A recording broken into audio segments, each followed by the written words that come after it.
Hi, this is Bob, Central Guide, and I want to talk today about your first gun. Going out. Some people want to buy their first gun, but there's a lot more to it than just going out and going to a gun store and buying a gun. There's a lot more to it. Now, I've had a background in security going back easily 30 years, and I've worked other jobs. I got an associate degree in data processing, and I worked in electronics in the Navy, and I was a repair technician for a while, and I drove truck for a while, and the economy turned down and stuff. And so I went back to being a security guard again. And so, off and on security for, ever since I was 18 years old. And, I used a gun a lot, especially in the military. And then I was an armed guard after the military. And right now, I'm not an armed guard now, but the company I'm at right now, they received a threat by a guy that they fired. He might come back, so there's an armed guard that works with me. Basically, I'm the uniformed guy that's conspicuous out front. And so that deters 99% of the guys who might consider doing something wrong. And there's card key access too, right, which is great.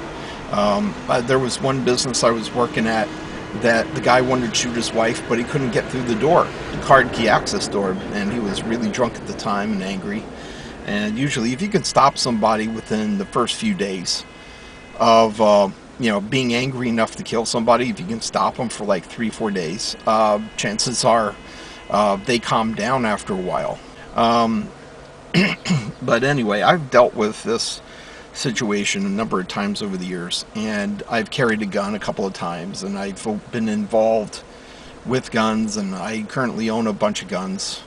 So I have like 30 years experience, 30, 40 years, possibly 40 years now, experience as a gun owner and being in different situations. And so I'm familiar with all the problems. Now, there's a reason why you go out to buy a gun, right? There's one of the reasons is a hobby. Basically, maybe you want to blow up watermelons in your backyard. Maybe you just want to target shoot. People like to play pool, and people like to play darts, and people like to go golfing, and people like archery because it's a challenge. It's interesting. You have to concentrate on it and concentrate on what you want to do. Another salesman. Okay. Concentrate on what you want to do, and it's an accuracy kind of thing, right? And so that's the legitimate reason for people who own guns, is that they like to go target shooting. Now, there might have been an incident in which you thought you'd need a gun to resolve the situation. One of the things you got to realize is that most of the time when you think you need a gun, you can really easily avoid the situation in other ways. So we have this weird kind of situation in which a homeowner uses a gun to defend himself, and then the police look to try to put him in jail. And so you've got to realize that when you have a gun, you're walking a legal tightrope. Okay. You have to be very careful about the law and very careful about when and how you use a gun. Like, if some guy comes up to you in a dark alley and just starts beating you up, you're not allowed to pull a gun on the guy until you believe that you are in fear for your life. And remember that, in fear for your life. Use a gun as a last resort. You have to be in fear for your life. See? So you have to know the law, because there are people who know the law who don't care about right or wrong, but they care about the letter of the law. And these are lawyers and prosecutors, and they will throw you in jail if they can very easily if you do not know the law, and you might have to have a lawyer. So with your gun under your bed should be a card for a good lawyer and a flashlight, so you know what you're shooting at, right? And you have to very often yell, "Who's that? Get out, go away, I have a gun, I'll shoot." And you have to warn the guy a couple of times. and then you can shoot. See? But you have to be in fear for your life, and you have to try to do the right thing before you use the gun. You have to be aware of these things, because you can't just grab a gun and start shooting. Now, there's this thing called less than lethal. These things called less than lethal, and it's pepper spray, and it's stun guns, and it's collapsible batons. What you have to realize about that is the Trayvon Martin, Andrew Zimmerman case in Florida, for example. If Andrew Zimmerman had a taser instead of a handgun, Trayvon Martin would still be alive today. See? But you can get into just as much trouble with a taser as you can with a gun, because it's about power, it's about control. I mean, the two things that cause most of the problems in life are probably the two things that cause bureaucracy and most of the problems that we have today is, number one, the desire for money, the desire to steal or take money or take something from somebody else, and number two, the desire for dominance, power, control over other people. Those two things cause people to disrespect you because they feel threatened by you, they want to dominate you, so first they disrespect you, first they don't respect you, then they steal from you, then they dominate you, then they control you, but first they have to disrespect you first. See? And this is, you would have peace in the Middle East tomorrow if everybody just respected each other more. That's basically what it is. And basically, if they can't dominate you, like I had a little dog. I had a little dachshund, sweet little animal. I would walk her without a leash. People were complaining that I had a dangerous dog, and that dog was out of control. She was a 10-pound miniature dachshund, and she was a sweet little dog, and she would try to play with the 200-pound Rottweiler. A 200-pound Rottweiler would jump around and try to play with my dog, but the person walking the Rottweiler on the short leash would be offended and upset that my dog is attacking their dog. And they know my dog wasn't attacking. But see, they loved the big, powerful dog because they loved control, right? Some people like dogs because they're your family, they're your children, they're your friend. This little dog, she was my friend, right? So, and she was happy when I came home and whatever. That was the motivation for me. For other people, the motivation for having a dog is dominance and control, see? And when they saw that I didn't dominate and control my dog, right? I didn't have to. We were friends. So anyway, dominating and controlling and whatever, that was the motivation, see? So pepper spray and stun guns and all this kind of stuff, the prosecutors and the district attorneys and the lawyers involved would rather that you killed somebody with a gun than if you used a taser, see, right? Now, if you use less than lethal, you can't get into trouble for attempted murder, because if you spray somebody in the face with pepper spray and it backs them off, and I'm not talking about regular pepper spray, I'm talking about the kind that has the square nozzle in it, bear repellent pepper spray, which is legal to carry. If you can carry pepper spray, you can carry bear repellent pepper spray too, and you can't get into trouble for that. And it's fogging, and it has the purple dye in it, and these four guys tried to jump me, and I sprayed them with the bear repellent pepper spray, and it backed them off. And I called the police. They tried to chase me. I called the police. They got two of them, and the police officer was saying, "Well, they're vouching for each other, and there were no other witnesses, so we might have to let them go." I said, "Well, I think there's purple dye in this pepper spray." And the police officer smiled and went out to his car, opened up the trunk, pulled out the ultraviolet light, and found purple spots all over those guys. So they went to jail, right? And that's the thing. It provides that purple spray, purple dye that proves that they attacked me, okay? And that was enough cause to put them in jail, to go in front of a judge and everything. it's kind of interesting. If you look back at the case about the Central Park jogger, and you can look that up on the line too, and read about this woman who was jogging, and she was a banker, and she was a young professional woman trying to stay in shape, so she was jogging, and she made the unwise decision to jog at night in Central Park when these teenagers were going crazy. And the teenagers jumped her, raped her, and tried to murder her. And she's now disfigured horribly for the rest of her life. In New York, it's against the law for somebody like her to carry pepper spray and stun guns and a collapsible baton. She is against the law in New York to carry less than lethal self-defense. And you have to ask yourself, why? Why would this be the case? Why? You know? And it's politics, and it's dominance and control, and it's all those things. You can easily say that, it's not illegal to carry pepper spray, but it could be illegal to use it in the wrong way, see? And that would be fine too. That would work, right?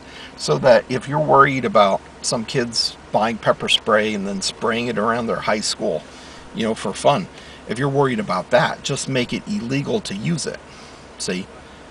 And they could solve that problem that way.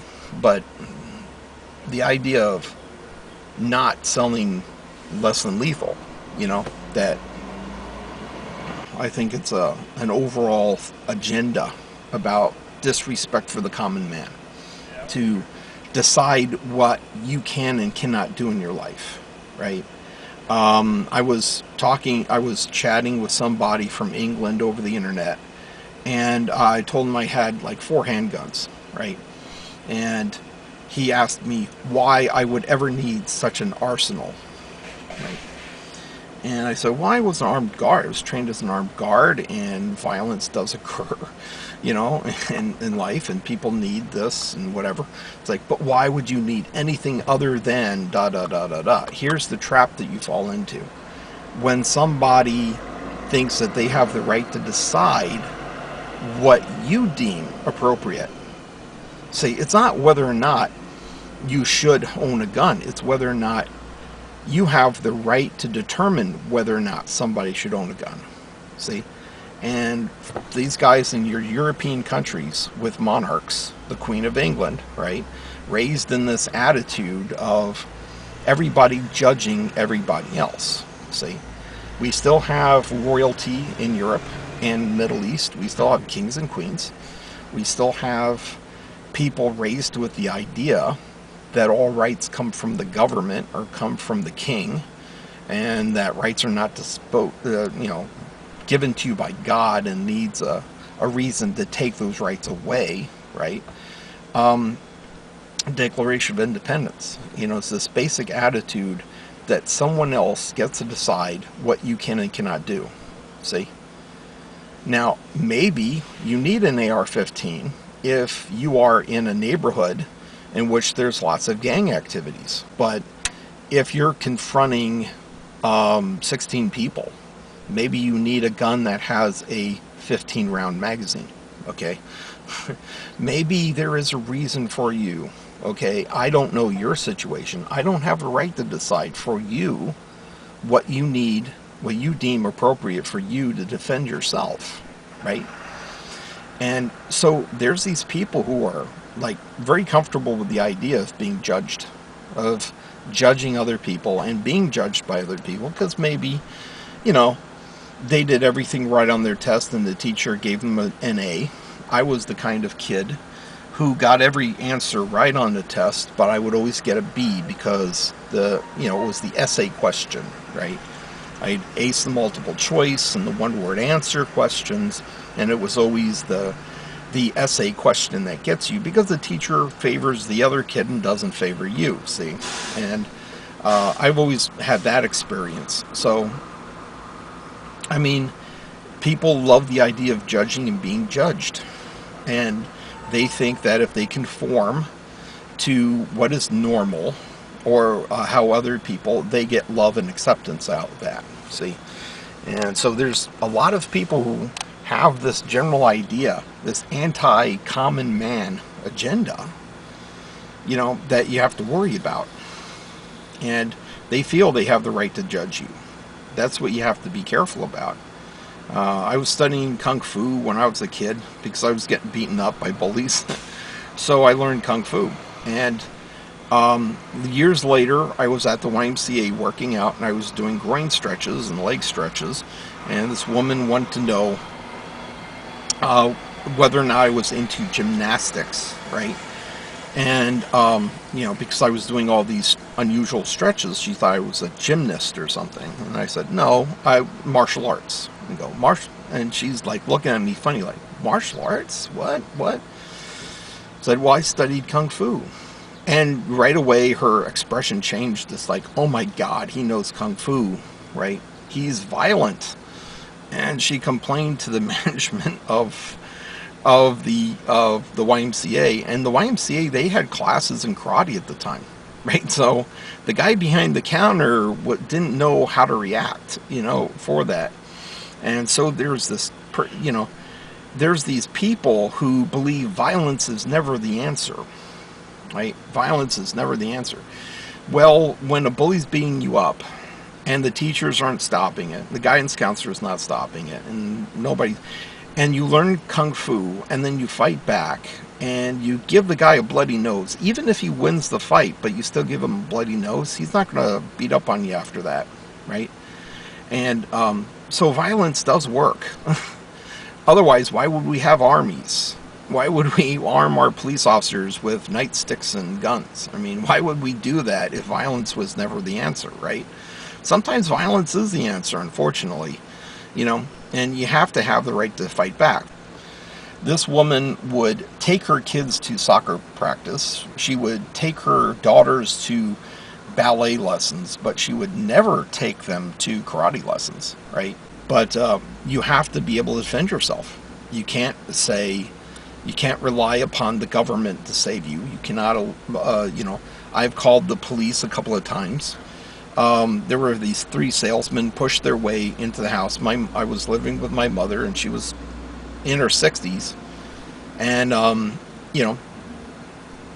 I was living with my mother because I was single, and they were going to have me change light bulbs, anyway. These 3 guys came in, wanted to know her social security number and her middle name and all kinds of stuff. And I told them to get out, and they wouldn't get out. Called the police. The police never responded. They never showed up. Now, luckily, I had some training in jiu-jitsu. So I grabbed each one of these salesmen, and I threw them out the door, each one. And the guy would come back in again. So, I mean, it was unbelievable how, I had to throw these 3 guys out, right? Manually, basically myself. And luckily, I was bigger, stronger than they were. And I knew martial arts, because otherwise I'd have to go upstairs, get my gun, and start shooting, right? And then they would try to put me in jail. But these guys were trying to get personal information from my mother, and my mother was scared. And the police didn't respond. Called the police, and the police didn't respond. See? And there must have been something going on like that. Something illegal, some corruption, involved in that somehow. I don't know. But there's been a couple of confrontations at the front door. And and right now I have a baseball bat by my door with a tape. And the significance of tapping the handle of a baseball bat is that baseball bats are designed to have handles that are too thin, so you can't get a good grip on them. So you can't use them as weapons. So you wrap paracord, which is like a little stretchable rope for parachutes and stuff. You could buy big reels of paracord because they're useful for a lot of stuff. And a little bit of glue on your bat, maybe a wood screw, a self-tapping wood screw or something, and some glue, and some black electrical tape. And you just wrap it up really tight, and you make the grip bigger and easier to grip. And you wrap electrical tape over the paracord, and you put a little glue so the paracord will stick better, right? And you make the grip a lot thicker and easier to hold, so you can swing it a lot harder. And I use that, right? I'll use that before I pull out a gun. And I had a big dog too, 150-pound mongrel mutt from the animal shelter. This dog instinctively pinned somebody against the wall. Another guy who just burst right in the front door and didn't stop, and this dog pinned him against the wall. It was a 150-pound, golden retriever chow chow mix. A big dog that you can get from the animal shelter is worth a $5,000 alarm system, guaranteed. So there's less than lethal options that you have to avail yourself of first before you go to lethal options, right? So under your bed with your gun, you might have a baseball bat laying next to your 150-pound Rottweiler, Pit Bull Terrier, Doberman Pinscher, German Shepherd mix, laying next to you on the floor, next to your baseball bat, next to your gun, and a flashlight, so you can see what's going on. See, and that's basically, you've got to be holistic about gun ownership. Now, a friend of mine was chased by a bear. I had this friend named Dave. He was living up in Danville, Pennsylvania, and a bear followed him home one day. His car was broken down, so he would walk a couple of miles to his job. And when he was walking home, this bear was following him about 200 yards away. And then he's walking for a while, he looks back, and he's only 150 yards away. And then he looks back a few minutes, then it's 100 yards away. And he was running by the time he got to where he lived, and he got inside of his trailer and locked the door. And the bear showed up at his door and started looking around for food, basically. And 800-pound black bear. 800-pound black bear. Now, Dave was one of the most liberal people in the world, would never own a gun in a million years. He'd vote Democratic. He was liberal. He was whatever. He bought a shotgun. So how can you argue against gun control if you're talking about animal attacks, right? Yet every year there's little children and people getting attacked and getting killed by animals. Cougars, wolves, bears, even deer. There was an article in the Pennsylvania Star Ledger one day. Says buck claims third victim. This deer was attacking people and with their horns throwing people. And so 3 guys ended up in the hospital with puncture wounds and serious back injuries because the deer would scoop you up with their horns and toss you. And so these guys were injured. Eventually the deer attacked a hunter. It was during hunting season. And the hunter shot him a couple of times, and the deer ran away. But the guy was on the ground, laying on the ground, and had to wait for an ambulance to come take him to the hospital, see? So, I mean, how could you argue against gun control? It's like, if there were no guns, it never would have happened, kind of thing. No, animals will still eat you anyway, whether you have a gun or not. But, if you don't just look up on YouTube, when animals attack and stuff, and watch all those videos and stuff. So it's more than just animals. It was more than just people. It could be animals too, right? So anyway, for your first gun ownership, basically, you have to clean your gun. You have to maintain your gun, and you have to know how to shoot it. So you got to go to the shooting range once or twice. Maybe sign up for a class that teaches you how to shoot a gun properly and learn how to clean your gun properly. And there's lots of YouTube videos on that you could watch.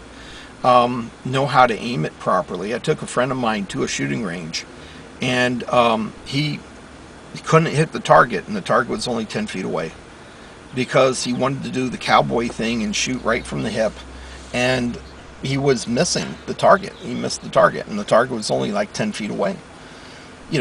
if you basic, and then I showed him how to line up the sights and the big basic stances of shooting a gun, right? If you clap your hands right in front of you, that is always usually going to be dead center. Dead center. When you clap your hands in front of you, usually that's dead center right in front of you. It's an instinctive thing that people do.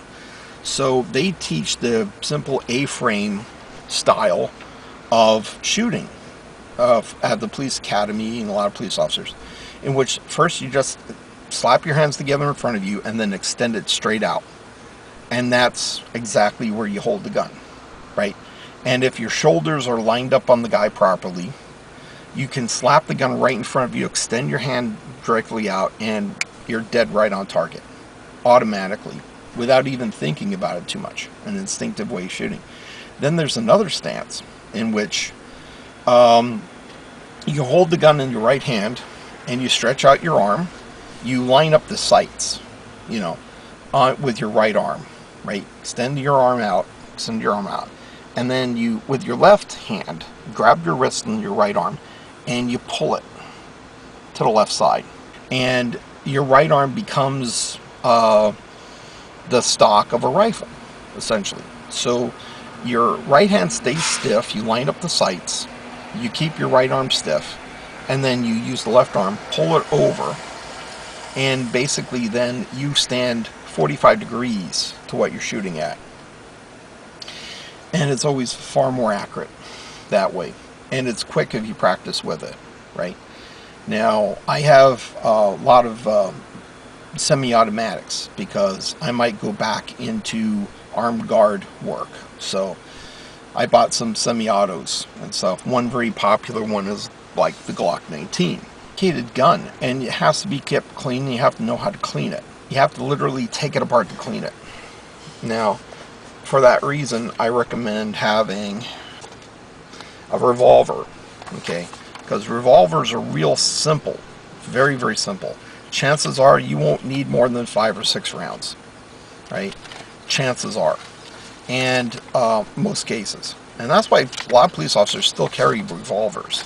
Now, this is like, let me show you. Revolvers are real easy to clean, real easy to maintain. See, you just pop out the cylinder. There's a little button right there on the gun. You push on that button and the cylinder swings out, and then all you gotta do is take a brush and you brush out where the bullets go, and you brush down the barrel, and you wipe the whole thing down with an oily cloth, with gun oil on it, and you're done. To clean a revolver takes 10 seconds. It's real easy to do. But a semi-auto handgun, you have to take it apart, see? And I have a single action semi-auto, which is even more complicated to shoot. For me, it's not, if you practice with it. A single action semi-auto, you pull the trigger on it, and it doesn't push the hammer back or anything. So you got to cock back the hammer first for the first shot. Okay, 1911 Model 45s. I have a Browning high power, right? You have to cock back the hammer first. And then every shot after that is semi-auto, because the act of shooting the bullet, the kick of the bullet literally pushes the slide back, resetting the hammer back again for the second, third shot. So what you have to do is you have to cock back the hammer and put on the safety slide lock, and that's called cocked and locked. Okay, cocked and locked. That makes it far safer. They are far safer with children. That's another thing you got to consider, is children getting a hold of your gun and shooting themselves by accident. Okay, with a revolver, it's a 12-pound trigger pull. So a lot of kids cannot pull back the hammer of that gun, okay, or pull the trigger on that gun to make it go off, because it is inherently safe because it's a 12-pound trigger pull, see? And it's a really tight trigger pull. Now, all you got to do is like a gun locker, and put it up on a tall shelf, a high shelf, see? to keep it away from kids. But say a Glock 19, the only thing stopping somebody from pulling the trigger, Glock 19 is a double action. Striker fired, it doesn't have a real hammer on it, has something called a striker. You pull the trigger on that and it'll go off with the first trigger pull. And they have a hinged trigger on it.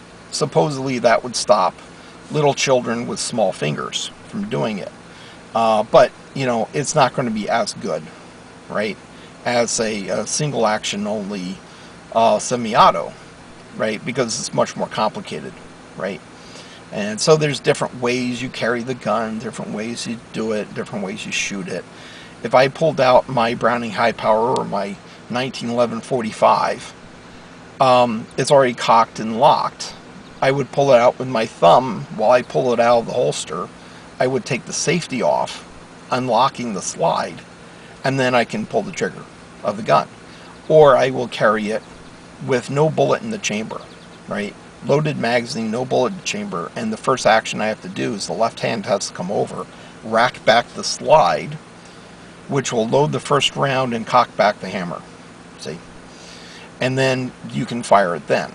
See, that's a single action only semi-auto, right?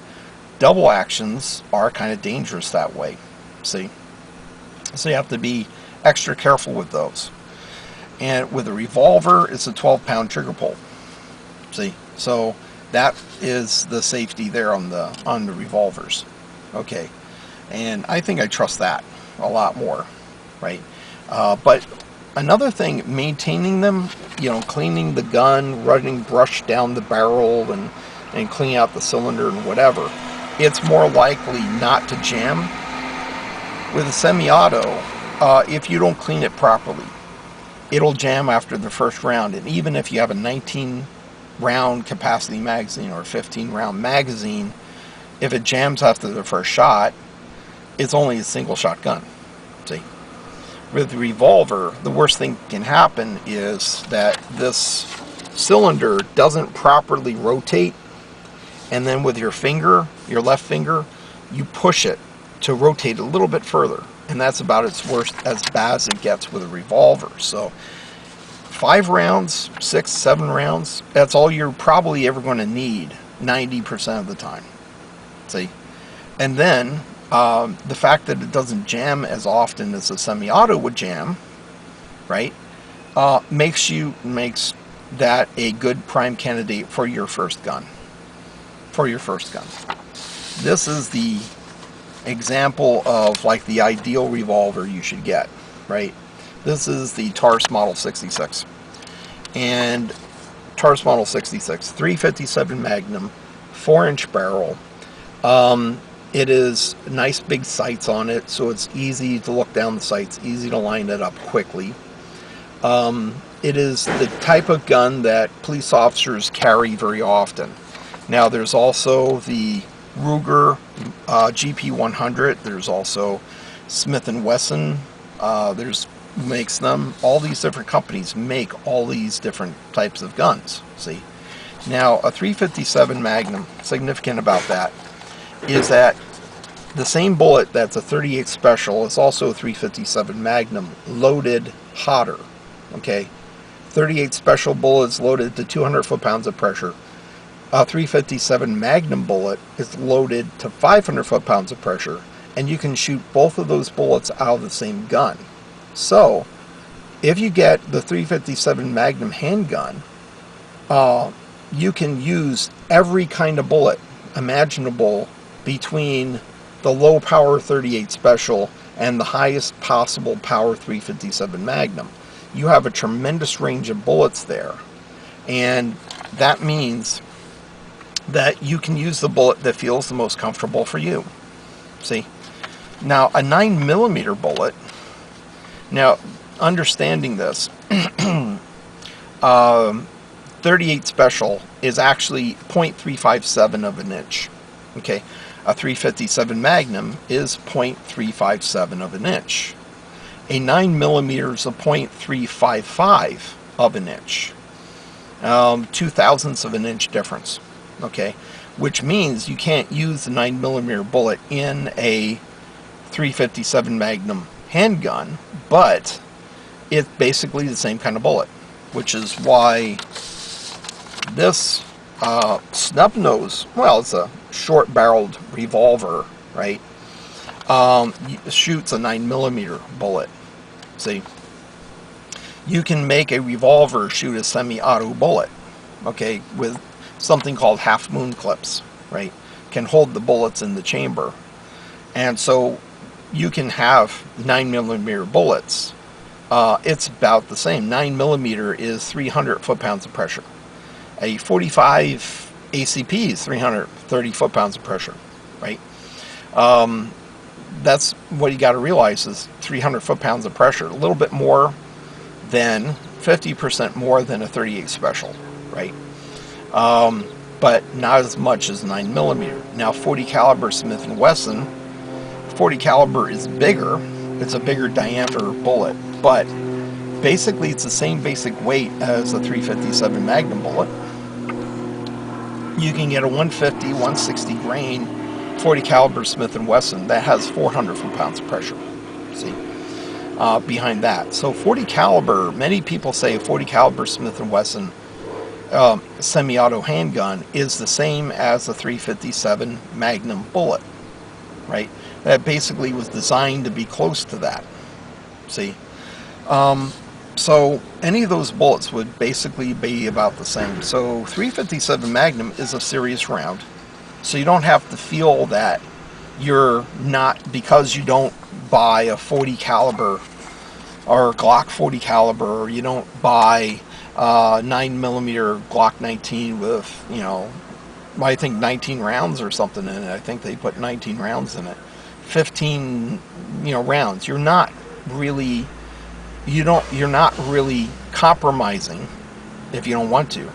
Now, some people feel better carrying a 22 caliber handgun, because what if they shoot somebody by accident?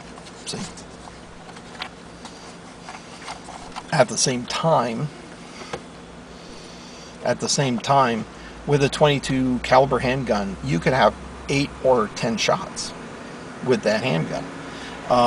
And so you basically, if you shoot somebody 10 times with a 22, it'll kill them just as dead as if you shoot them once with a 357 Magnum, right?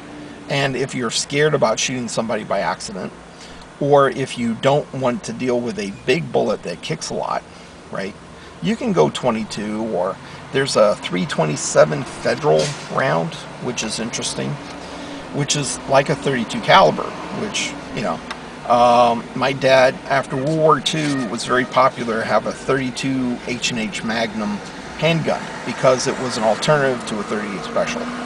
It was a flatter, it was a smaller bullet, but was flatter shooting, and so people preferred that. And so my dad had an Ivor Johnson, you know, 32 H&R Magnum, or H&H Magnum, you know, handgun. And my uncle had one, and a lot of people have them, and they're still, you know, a nice alternative for a gun that would be maybe just as do the same wound capacity as, say, a 9mm or so, because it'll be a faster bullet. See. Now, as for rifle, I would recommend, well, some people would say 22 caliber rifle. Now, what is good about a rifle for home defense is, let's say it's a dark scenario, dark at night, somebody breaks into your house, they will see the rifle in your hands easier than they will see the revolver in your hands. See? And the rifle generally is considered, you know, in the opinion of many people, rifle is generally considered more deadlier than a handgun. If the burglar sees a big rifle in your hands pointing at them, they're more likely to run away, and you're less likely to have to shoot them. See? Now, one alternative is a 22 caliber rifle. And also, in the dark, if you're shooting revolver in the dark, you would be surprised. One of the qualifications for becoming an armed guard is you're shooting at the range and they turn off the lights. And you're shooting at the target, and to show you basically how not accurate you are when they turn the lights off. See? With a rifle, you're easier to be more accurate in the dark than better shot placement than you would with a handgun, right? So many people would say a handgun caliber carbine rifle, or maybe a little 30 caliber lever action rifle, one of those that the cowboys used in the movies, right? Typical deer rifle, something like that. But I recommend a shotgun. Okay, now because a shotgun, and this is like a side-by-side double-barrel shotgun, and this is an example of an over and under shotgun, okay, which is a double-barrel also shotgun. It gives you all kinds of options. See, first of all, the double barrel is fantastically easy to clean and maintain. Fantastically easy to clean and maintain. You just run a brush, pop it open, you run a brush down both barrels, and you're done. That's it. It takes 10 seconds to clean a double barrel shotgun. You either over and under or side by side, doesn't matter, right? You can load that up with birdshot, which doesn't really, it can injure somebody badly, but it may not kill them. There's this riot control kind of shot that you can get with rubber balls, little rubber balls, and that just stuns and injures, but doesn't kill people unless they're extremely close. And there's that option. There's some people take all the lead pellets out of the shotgun shells and load it up with salt, like Epsom salt, and that stings and that hurts an awful lot, and that's a less than lethal option, right? Or you can load it with really powerful stuff like double-aught buck, which is good for deer hunting, and also you can load it up with slugs if necessary, and a slug is a really big, one big lead bullet basically. And so if a bear is outside your door, you can use that for the bear, right? You have lots of options for, you could go, if you have it by your door for like household protection. You can also use it for duck hunting, and you could also use it for rabbit hunting, and you could also use it for deer hunting, and you can also, protection against bears, and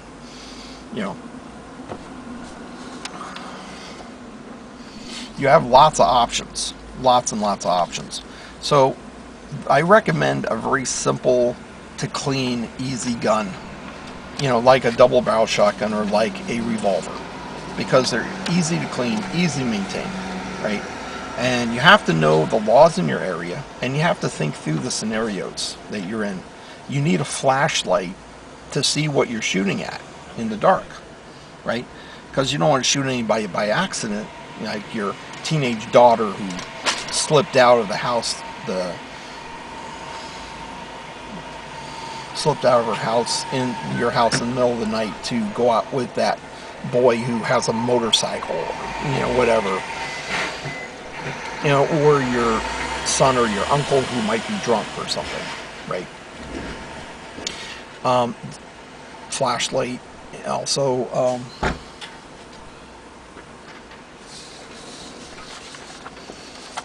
you might want a big dog, right? And know exactly what you're going to say, right? Call the police first, too. That's one of the first things, is to call the police first. Then confront the person, right? And then the police are already on their way, in case that happens. See? And think of all those things.